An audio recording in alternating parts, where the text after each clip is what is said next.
শ্রীমদ্ ভগবদ গীতার 2য় অধ্যায় সাংখ্যযোগ। এইভাবে ওই যে বলছে সর্ব উপনিষদ গাবদুগ্ধা, বিভিন্ন উপনিষদ থেকেই গীতা এসেছে। তা আমরা আজকে 2য় অধ্যায় সাংখ্যযোগ থেকেই কথা বলছি। যখন অর্জুন যুদ্ধক্ষেত্রে বিষাদগ্রস্ত হয়েছে, অর্জুন বলেছে যে দেখো হে পার্থ সারথি, আমি যদি যুদ্ধ করি তাহলে পুরুষরা মরে যাবে, পুরুষরা মরে গেলে মহিলারা বিধবা হবে, মহিলারা বিধবা হলে বেবিচারিণী হবে, বেবিচারিণী হলে শঙ্কর সন্তান জন্ম নেবে, আর শঙ্কর সন্তান দ্বারা উত্তর পুরুষের পিণ্ডদান হবে না, আমরা উদ্ধার পাবো না, অথবা আমি যুদ্ধ করব না, আত্মীয় স্বজন হত্যা করে আমি রাজ্য সুখ চাই না, তার চেয়ে বরঞ্চ ভিক্ষাবৃত্তি করে জীবিকা নির্বাহ করব, ফিরে চলো। আপনারা দেখছেন জয় গীতা চ্যানেল। গীতার শুরুতে আপনারা যে মঙ্গলাচরণটি পড়েন, ওম পার্থয় প্রতিবোদিতাম, যে মঙ্গলাচরণটি পড়েন সেটি লিখেছেন শঙ্করাচার্য। সেখানে এক জায়গায় লেখা আছে সর্ব উপনিষদ গাবদুগ্ধা গোপালনন্দন পার্থ বৎস সুধীর বুক্তা গীতা অমৃতম মহৎ। অর্থাৎ আমাদের যে পুরাণ আছে, গ্রন্থ আছে, সবগুলো কি করে আমরা উপনিষদ করেছি, আর সমস্ত উপনিষদকে নির্যাস করে গীতা গ্রন্থটি হয়েছে একটি গাবি রূপা মাতা। সেখানে বলা হচ্ছে সর্ব উপনিষদ গাব দুগ্ধা, সেই গাবিটি দোহনকে করাচ্ছেন, বলা হচ্ছে সর্ব উপনিষদ গাব দুগ্ধা গোপাল নন্দন, দুগ্ধটি দোহন করাচ্ছেন গোপাল মানে কৃষ্ণ, কৃষ্ণ হচ্ছেন দুগ্ধ দোহনকারী। আর পার্থ বৎস, বৎস মানে বাছুর, পার্থ মানে অর্জুনের আরেকটি নাম পার্থ, পৃথার পুত্র বলে পার্থ। তো পার্থ সে অনেকটা বাছুরের মতো বাণী গুঁতো দিচ্ছে, দুগ্ধ স্ফুরিত হচ্ছে, আর এই গীতার অমৃত রূপ দুগ্ধটি শাস্ত্র বলছে সুধীজনেরা পান করতে পারে। এই যে বলা হচ্ছে সর্ব উপনিষদ গাবদুগ্ধ, সমস্ত উপনিষদ থেকে এই গীতা গ্রন্থটি এসেছে। তাহলে আমরা উপনিষদ সম্পর্কে জানতে হবে, একটু উপনিষদ থেকে যদি আস্বাদন করার সুযোগ হয় তাহলে গীতাটা পরিষ্কার হবে। যে দেখবেন যে উপনিষদগুলো আছে আমাদের সনাতন শাস্ত্রের, যেমন তৈত্তরীয় উপনিষদ, কঠ উপনিষদ, কেন উপনিষদ, এরকম অনেক উপনিষদ আছে। কঠ উপনিষদ বলা হয়েছে যে উপনিষদ থেকে যে গীতা এসেছে ওই বিষয়টা ক্লিয়ার করার জন্য সর্ব উপনিষদ গাবদুগ্ধা। উপনিষদে বলা হয়েছে যে অনেকদিন আগে এক রাজ্যে এক রাজা ছিলেন, তিনি বিশ্বজিৎ যজ্ঞ করেছিলেন। সেই বিশ্বজিৎ যজ্ঞটির নাম হচ্ছে চমৎকার, এবং এই যজ্ঞের ফলটি হচ্ছে পেতে গেলে নিয়ম হচ্ছে যিনি যজ্ঞটি করবেন তার প্রিয় জিনিস দান করতে হবে। যজ্ঞ শেষ হয়েছে, ওই রাজার একটি ছেলে ছিল, ছেলেটির নাম নচিকেতা, 10-12 বছর হবে, ইয়াং বয়। যজ্ঞ শেষ হওয়ার পরে ছেলেটিকে বলছে, বাবা তুমি আমাকে কার কাছে দান করবে। রাজা তখন যে রত্ন, গরু, ঘোড়া বা জিনিসপত্র দান করছিলেন। ছেলেটি বলছে, বাবা তুমি আমাকে দান করো। বাবা বলছে, তুই কি করে দান করো, দেখছিস না আমি গরু ঘোড়া দান করছি। ছেলে বলছে, কেন তুমি আমাকে দান করবে না? আমি তো জানি বিশ্বজিৎ যজ্ঞের নিয়ম হচ্ছে যজ্ঞের পরে তার প্রিয় জিনিস দান করতে, আমি তোমার একমাত্র সন্তান, এখন আমাকে যদি দান না করো তাহলে যজ্ঞের পূর্ণ ফল তুমি পাবে না। বারবার যখন বিরক্ত করছিল, রাজা এক পর্যায়ে রাগ করে বলেন, যা তোকে আমি যমের কাছে দান করলাম।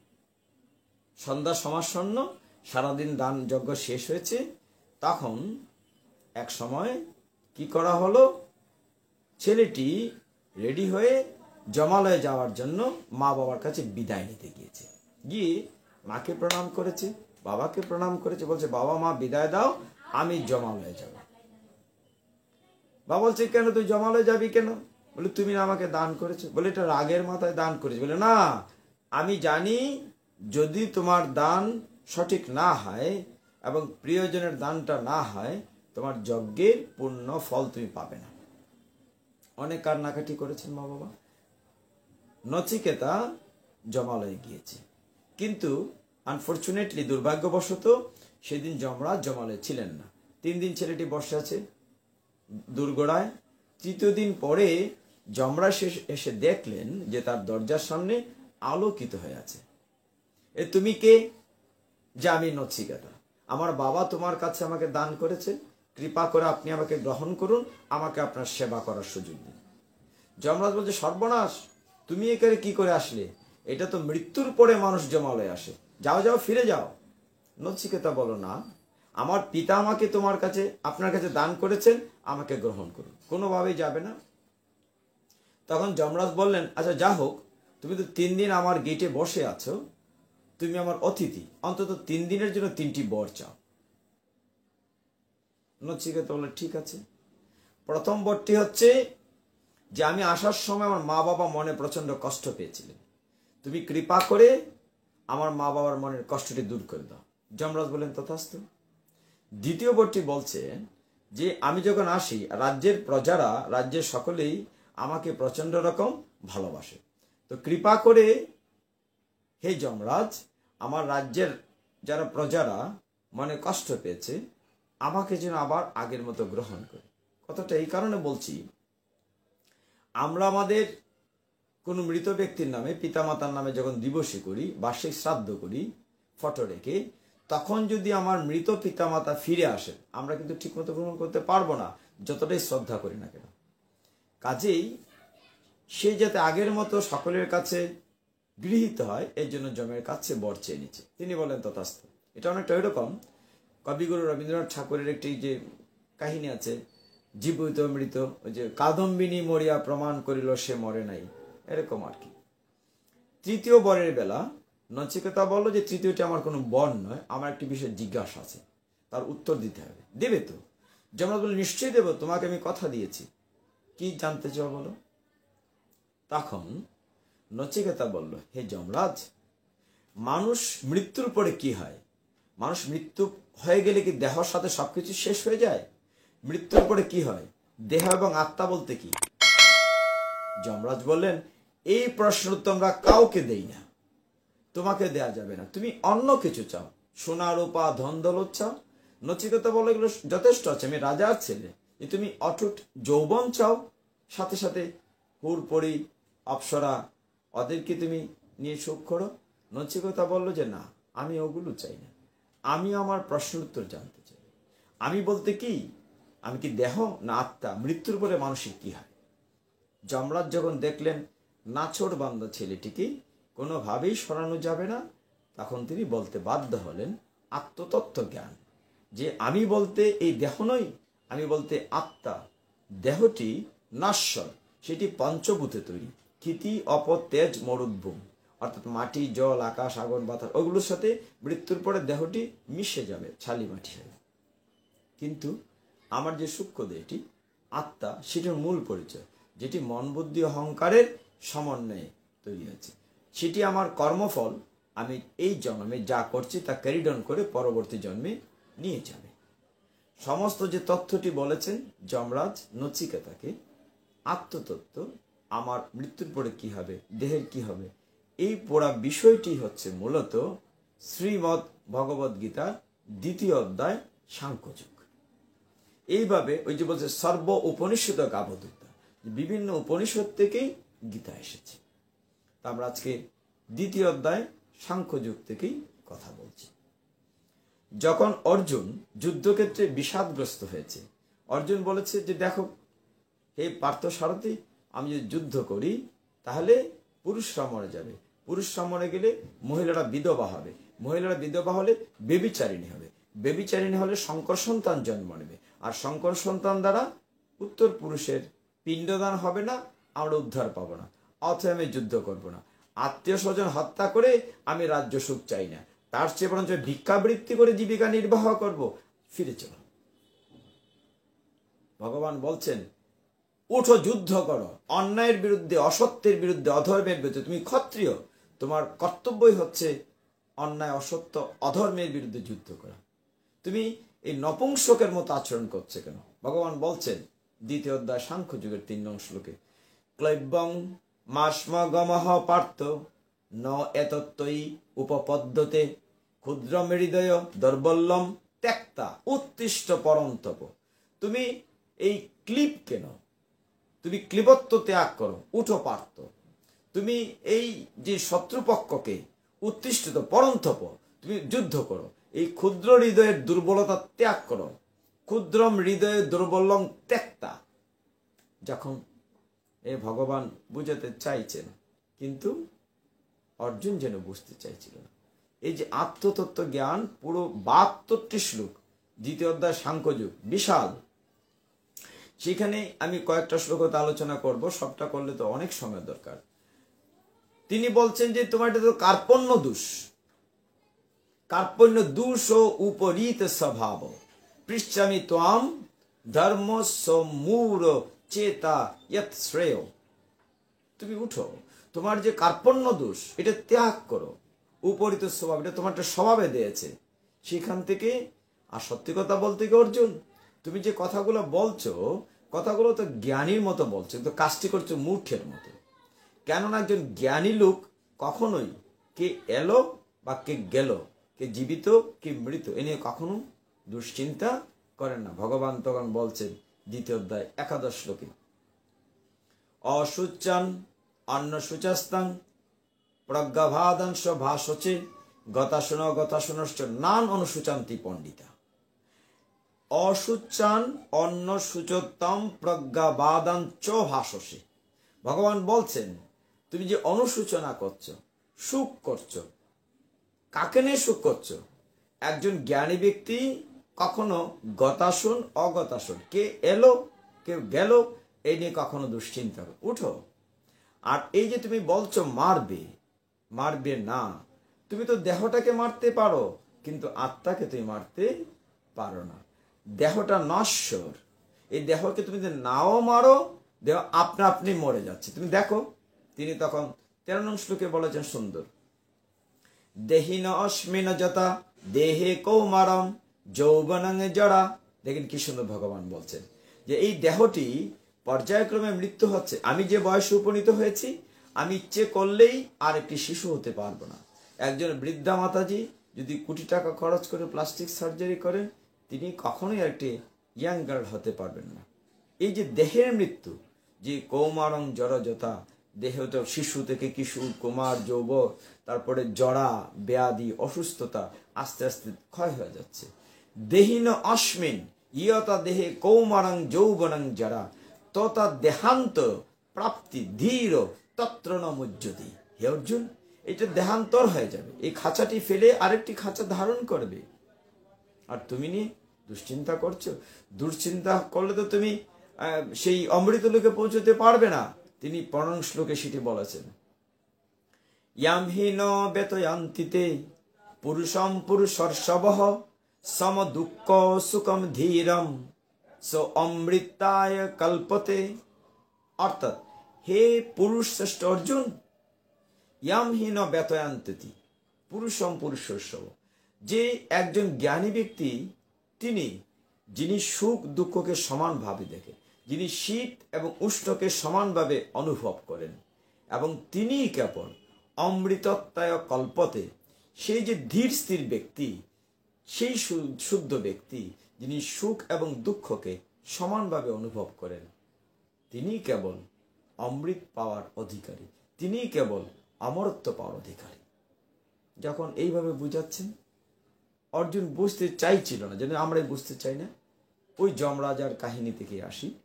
ভগবান বলছেন দেখো, এই আত্মাটি অবিনশ্বর, দেহটি নশ্বর। 23 নং শ্লোকে ভগবান বলছেন, নয়নম ছিন্দন্তি শস্ত্রাণি, বইয়ে লেখা আছে নৈন, আমরা পড়ব নয়নম। নয়নম ছিন্দন্তি শস্ত্রাণি নয়নম দহতি পাবকঃ ন চৈনং ক্লেদন্তপ ন শুষয়তি মারুতঃ। হে অর্জুন, আত্মা এতটাই অবিনশ্বর যে তুমি তাকে অস্ত্র দিয়ে কাটতে পারো না। নয়নম ছিন্দন্তি শস্ত্রাণি নয়নম দহতি পাবক, আগুনে পোড়াতে পারো না, জলে ভিজাতে পারো না, বাতাসে উড়াতে পারো না। আত্মাটি কেমন? আত্মাটি এরকম যে, মনে করো বাসাংসি জীর্ণানি যথা বিহায় নবানি গৃহ্ণাতি ন রূপরানি তথা শরীরানি বিহায় জীর্ণান্য অন্যান্য সংগাতি নবানি দেহি। মানে বাসাংসি জীর্ণানি, বস্ত্র পুরাতন। আমরা যেমন আমাদের কাপড় বা বস্ত্র যখন পুরাতন হয়, তখন আমরা এটা ছেড়ে দিই, ফেলে দিই, ফেলে দিয়ে তখন আমরা একটা নতুন বস্ত্র ধারণ করি। ঠিক এই দেহীও যখন এই দেহটা তার পছন্দ হয় না, এটা ছেড়ে দিয়ে আর একটা দেহ ধারণ করে। কেননা এই জগৎটির নাম হচ্ছে মর্তলোক, অর্থাৎ এখানে সকলেই মারা যাবে। জন্মিলে মরতে হবে, মরলে আবার জন্ম নিতে হবে। জন্ম মৃত্যুর চক্রেই তো আমরা আছি। ভগবান 2 অধ্যায়ে 27 নং শ্লোকে বিষয়টি আরো পরিষ্কার করেছেন। তিনি বলেছেন, জাতস্যই ধ্রুব মৃত্যুর ধ্রুবং জন্ম মৃত্যুস্য চ, মানে জন্মে যেমন ধ্রুব, জন্মের মরতে হবে, সেটা ধ্রুব সত্য। তস্মাৎ অপরিহার্যে অর্থেন ত্বম সুচিতম অহর্ষি। ক্লিয়ার বলেছেন যে তস্মাৎ অপরিহার্য, এটা একদম অপরিহার্য। জাতস্যই ধ্রুব মৃত্যুর ধ্রুবং জন্ম মৃত্যুস্য চ, জন্মিলে মরতে হবে, মরলে জন্ম নিতে হবে, এটি ধ্রুব সত্য। এই যে আমরা বলি পুনরপি জনম পুনরপি মরণ পুনরপি জননী জঠরে শয়ন, এই যে জন্ম মৃত্যুর চক্রে আমরা আছি, ভগবান তাকে বুঝাতে চাইলে। এখন তুমি কাজ করো, তুমি ক্ষত্রিয়, তোমার কাজ হচ্ছে যুদ্ধ করা। অর্জুনকে তিনি বুঝাচ্ছেন 2 অধ্যায় সাংখ্যযোগে। তখন ভগবান বলছে যে দেখো, তুমি যে তোমার নিজের উপরে বলছো যে কাজ করলে এটা করলে পাপ হবে, কাজ থেকে রহিত থাকবে না, কর্ম থেকে রহিত থাকলে কর্মবন্ধন মুক্ত হবে না। তোমাকে কর্ম করতে হবে, তোমার অধিকার আছে কর্মে, কিন্তু ফলে তোমার অধিকার নাই। তুমি নিষ্কাম কর্ম করতে হবে, তুমি ফলের আশা ত্যাগ, ফল আমার উপরে ছেড়ে দাও, আর তুমি তো কর্ম করে যাও। এই জন্য ভগবান 47 শ্লোকে বলেছেন স্পষ্ট, কি বলেছেন, কর্মণি এব অধিকারঃ, মানে কর্মের মধ্যে তোমার অধিকার আছে। তে মা ফলেষু কদাচন, মানে ফলে তোমার অধিকার নাই। মা কর্ম ফল, মা মানে না, মা কর্ম ফল হেতু ভূমা তে সঙ্গ অন্ত অকর্মণি। বলছেন কর্মণি এব অধিকার, স্বধর্ম বিহিত কর্মে তোমার অধিকার আছে। তুমি, তোমার স্বধর্ম কি? তুমি ক্ষত্রিয়, তোমার কাজ হচ্ছে অন্যায় অসত্য অধর্মের বিরুদ্ধে উঠে যুদ্ধ করা, ক্লিবত্ব ত্যাগ করে। কিন্তু কোনো কর্মফলে তোমার অধিকার নেই।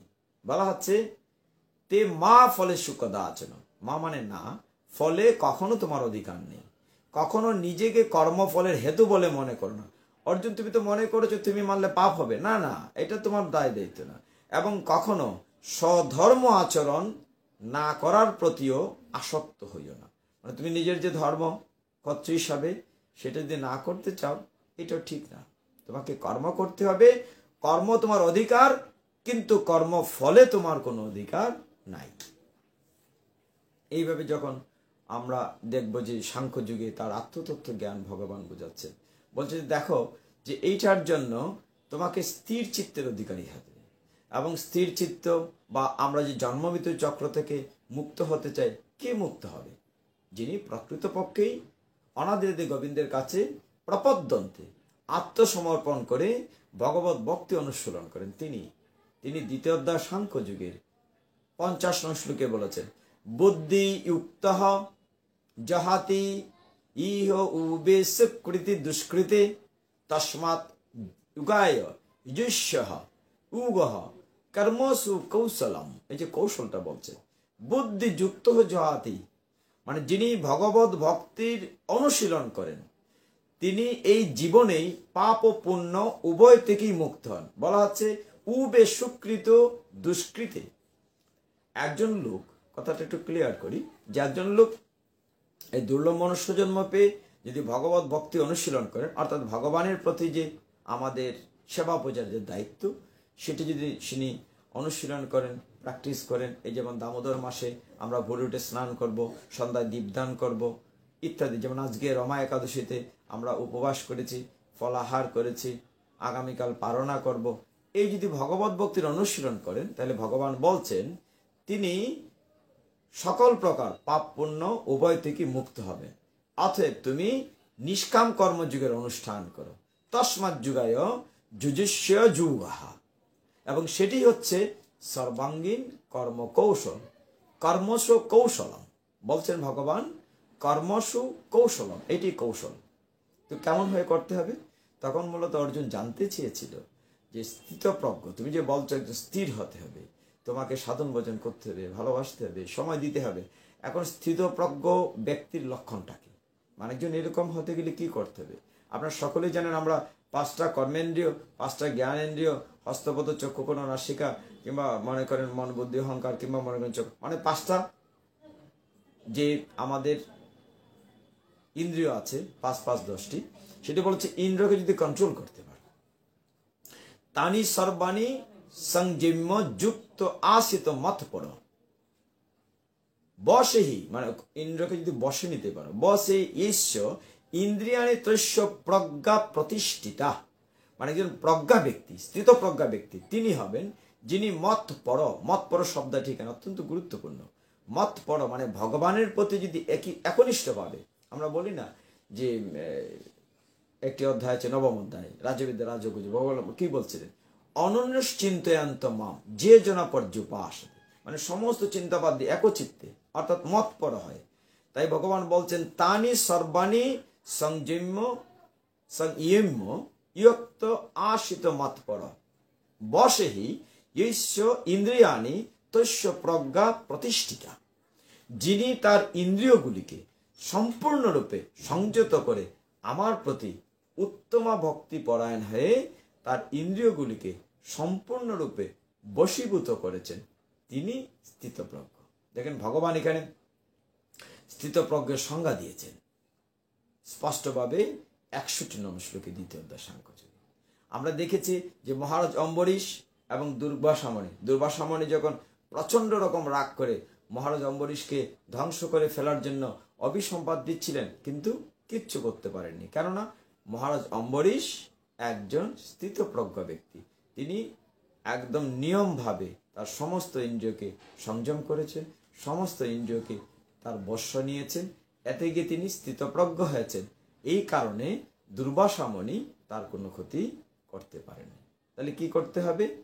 আমরা ভগবানের কাছে যদি সুখ চাই, শান্তি চাই, তাহলে এই সাংখ্য যুগের তথ্যটা বুঝতে হবে। আমি বলতে আমার দেহ নয়, আমি বলতে আত্মা। কাছেই এই যে আমার পরিচয়, এই দেহটি নশ্বর। তখন ভগবান বলছেন 2য় অধ্যায় শেষের দিকে যাই, যে 71 নং শ্লোকে ভগবান বলছেন বিহায় কামান ইউ সর্বান হুমান চরতি নিষ্পৃহ, মানে কোনো স্পৃহা থাকবে না, নিষ্প্রিয়, নির্মম নিরহংকার সো শান্তিম অধিগচ্ছতি।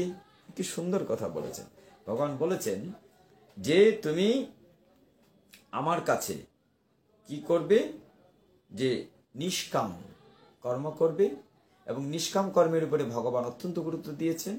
এই 2য় অধ্যায়টি আমাদের আত্মতত্ত্ব জ্ঞান শিক্ষা দিচ্ছে। বলছেন বিহায় কামান ইউ সর্বান প্রমাণ চরতি নিষ্প্রিয় নির্মম নিরহংকার সো শান্তিম অধিগচ্ছতি। কাজেই ভগবান বলছেন যে ব্যক্তি সমস্ত কামনা বাসনা পরিত্যাগ করে জড় বিষয়ের প্রতি নিষ্প্রিয়, মানে স্পৃহা থাকে না, নিরহংকার ও মমত্ববোধ রহিত হয়ে বিচরণ করেন, তিনি প্রকৃত শান্তি লাভ করেন। তাহলে আমরা যদি শান্তি পেতে চাই, তাহলে আমাদেরকে কি করতে হবে? এই শান্তি পাওয়ার জন্য আমাদেরকে অবশ্যই ভগবদ গীতার বাণী মেনে চলতে হবে। আর আজকে আমরা এখানে শেষ করব। ভগবান আমাদের গীতায় যে শিক্ষাটি দিয়েছেন রমা একাদশীতে, আজকে আমরা সেই বিষয়টা আলোচনা করলাম। আগামীতে অন্য একটা কোনো প্রোগ্রামে কোনো না কোনো সময়, বিশেষ করে আমাদের সামনে শ্যামা পূজা আসছে, দীপান্বিতার দিন, সেদিন হয়তো দেখা হতে পারে। ততক্ষণ পর্যন্ত আপনারা ভালো থাকুন, সুস্থ থাকুন, সুন্দর থাকুন। আমার ভুল ত্রুটি ক্ষমা করবেন। আমি আসলে নরাধম, জ্ঞানহীন, বিদ্যাহীন, বুদ্ধিহীন, শুধুমাত্র আপনাদের ভালোবাসায় হয়তো যুক্ত হই এবং চেষ্টা করি প্রতিটি একাদশীর দিন আমরা যাতে হরিবাসর করতে পারি এবং ভগবানকে যেন কাছে নিয়ে, সাথে নিয়ে থাকতে পারি। ভগবানের কৃপাশীর্বাদ সকলের উপর বর্ষিত হোক, সকলে শান্তিতে থাকুক, সকলে সুখে থাকুক।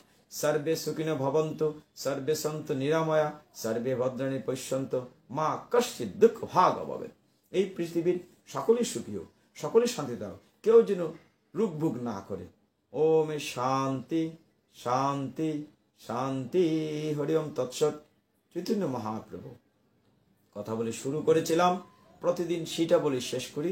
এই কলির জীবের জন্য আমাদের যে মহামন্ত্র ভগবান দিয়ে গিয়েছেন, সেটি আমরা 3বার উচ্চারণ করে আজকের এই পাঠ বা আলোচনা এখানে বিশ্রাম নেব। হরে কৃষ্ণ কৃষ্ণ কৃষ্ণ হরে হরে, হরে রাম রাম রাম হরে হরে, হরে কৃষ্ণ কৃষ্ণ কৃষ্ণ হরে হরে হরে রাম রাম রাম হরে হরে হরে কৃষ্ণ কৃষ্ণ কৃষ্ণ হরে হরে হরে রাম রাম রাম হরে হরে। আমার ভুল ত্রুটি ক্ষমা করবেন। ওম যদস্কর পরিভ্রষ্ট মাত্রেন্দ্র পূর্ণং ভবতু তৎসর্বং তৎপ্রসাদাৎ জনার্দনম। হরে কৃষ্ণ হরে Krishna. Subscribe to our YouTube channel.